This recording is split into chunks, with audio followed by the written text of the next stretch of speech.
Central Luzon at Northern Luzon, habang meron na pong easterlies na umihip naman sa silangan ng Visayas, Mindanao at yan po sa may Bicol region. Ang bagyong si Wutip ay naglandfall na po sa may Sanya, southern part ng China, at ang sama ng panahon naman na nandito sa loob ng ating area of responsibility ay kasalukuyan na po na nagpapaulan sa malaking bahagi po ng Taiwan. Kapwa po malayo ng mga ito sa atin at unti-unti na rin na humihina ang epekto ng habagat dito sa ating bansa.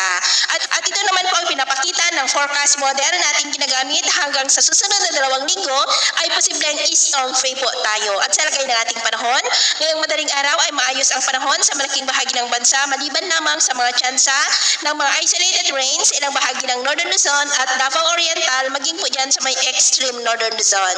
At mamaya ay sisikat ang araw sa malaking bahagi ng ating bansa, mainit at maalinsangan muli, pero may chance pa rin ng cloudy skies with isolated rain sa may extreme Northern Luzon, La Union, Benguet, Mountain Province, Surigao del Sur at Davao Oriental. At mamayang hapon, mainit at maalinsangan muli ang panahon, pero may chance pa rin ng cloudy skies with isolated rains sa may extreme Northern Luzon, Kalinga, Benguet, Antique, Aklan, northern part ng Leyte, Samar Provinces, Caraga, Davao Region at Tawi-Tawi. Kaya kung lalabas po tayo sa ating matahanan, ugaliin naman po natin lagi ang magdala ng kahit anong panangga natin sa init po ng araw at protection na rin po sa mga biglaang buhos ng ulan. At sa atin naman po mga baybayin, dahil sa habagat ay maalon pa rin sa mga baybayin ng kanluran ng Central Luzon, Ilocos Region Seaboard at maging po sa mga baybayin ng isla ng extreme Northern Luzon, maging sa mga baybayin ng Mamburao at Lubang Island ng mga alon ay posible po na aabot hanggang sa 1.8 to 2.5 meters height. Kaya hanggat maaari po